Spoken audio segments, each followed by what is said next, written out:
Loving God and obeying His commandments. How are they related? Sixth Sunday of the Easter, 17 May 2020. Today's Gospel passage, John chapter 14, verses from 15 to 21, is part of Jesus' farewell discourse. On the one hand, Jesus prepares himself to face the passion and crucifixion. On the other hand, he is deeply worried about his apostles. During the farewell speech, he consoles them and cautions them, strengthens them and encourages them. He assures them of the arrival of the Holy Spirit, the Counselor, to guide them, to protect them. He pleads with them that they remain united because he is well aware that the apostles were arguing several times who the greatest among them was. Now that he would soon be gone from them, they might also object Peter's leadership, as he would soon be denying Jesus. There would certainly be commotion and division among them. Realizing this possible danger, Jesus repeatedly insists upon the unity among them. He invites them to live by His commandments if they truly love Him. He makes it clear to them, "If you love me, keep my commandments." Now let's reflect upon these words. If you love me, keep my commandments. Some questions naturally do arise here. What is the connection between loving Jesus and keeping His commandments? Can't we love Him without obeying His commandments? What type of love He is referring to? Further, what are His commandments? Where are they given and how to find them? Let's try to reflect to find some clarifications for these questions. Though God gave only 10 commandments to Moses, by the time of Jesus, the Jews had developed about 613 commandments out of them, of which 248 are positive ones of commission and 365 are prohibitions. Everything became more legalistic and ritualistic. Jesus wants to make it clear that love is the only one commandment. In His opinion, all our sinful acts are the results of the denial of genuine love in some form or the other. Therefore, in a way, there can be only one sin in the world. Perhaps this sin with a capital S, that is the denial of genuine love. That is why when Jesus was asked about the most important and the basic commandment of all, He firmly declares that the most important one is, as we find in Mark 12:30, love the Lord your God with all your heart and with all your soul and with all your mind and with all your strength.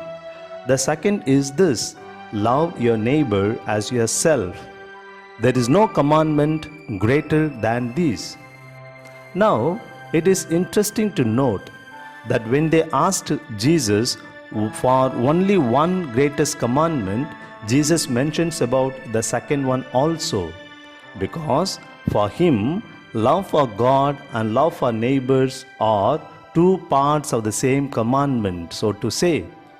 Jesus not only makes love as the foundation of all the laws and commandments, but He brings love for God and love for neighbors to the same platform. Of course, in the Old Testament also, we find both these commandments of loving God and loving neighbor, but given at two different places. About love for God, we see in the book of Deuteronomy 6:5, and about love for neighbor, we find in the book of Leviticus 19:18. But Jesus brings them to the equal footing. When He speaks of love for God, He cannot but speak of love for neighbors because both are like two sides of the same coin, we can say. Only love for God without love for neighbors will be a sort of empty love, because unless we are able to see God in human beings who are in the image, like, our love for God will be in the air. It will be blank. It may even be dangerous, as it might lead to religious fanaticism. Similarly, only love for neighbors will be without proper basis, because unless we have God as our common parent, we cannot meaningfully call one another as our brothers and sisters. In that case, our love for neighbors will be a sort of bargaining love. Now let us see what type of love that Jesus speaks about. Jesus says in John 13:34, "This is my commandment, love one another as I have loved you." Sure, certainly we all love, because without love, life is not possible. We love someone or the other. At least we love some pet animals or a few things in our lives. Though we are called to love people and use things, it is sad nowadays to see that we often do the other way about, loving things and using people. So we all love, it's true, but do we love as Jesus has loved us? Very often our love is not genuine. We often love for our selfish reasons or with some ulterior motive. But Jesus' love is different, at least in two ways. One, it is unconditional, without any expectation. But our love is always conditional, expecting something or the other in return. But it's all right to expect something in return as long as we are humans. There will always be some expectations. But the second difference is more crucial. And the second difference is, we can see in Jesus' love the distinction between loving and liking. Often we make this mistake of equating loving to liking. But actually, love goes beyond one's likes and dislikes. It's easier for us to love someone when we like him or her. But when we don't like someone for some reason or the other, it becomes very difficult, even impossible, to love him or her. But Jesus does not do that. Even if he does not like someone, he still loves him or her. He may not like many things in me, but still he loves me. So he invites us also to love people even if you don't like them. Now the next question is, where to find God's commandments? It's very simple. Let's go deep within ourselves, and sure enough, we can hear the voice of God over there. Generally, it is referred to as conscience. In Jeremiah 31:33, we find God tells the Israelites, "I will put my law within them, and I will write it on their hearts." We need not go here and there in search of God's commandments. God has made it very, very easy for us. Had He kept His laws and commandments on the top of a mountain somewhere, only those who can climb over there can have the access to them. Or had God kept the laws somewhere at the bottom of the ocean, only those who can dive into it can have the access to them. But God has written on our hearts, and all that we need to do is just go deep within our hearts and listen to God's voice.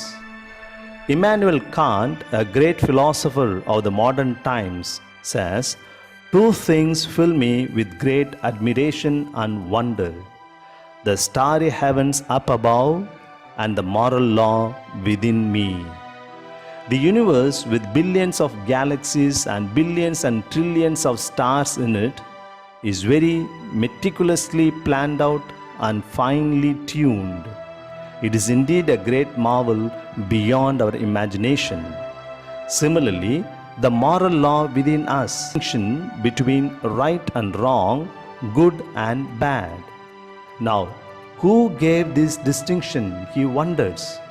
What is right and wrong may differ from place to place or time to time, but that there is a difference between something right and something wrong is always there, in everyone, in every society, at all the times.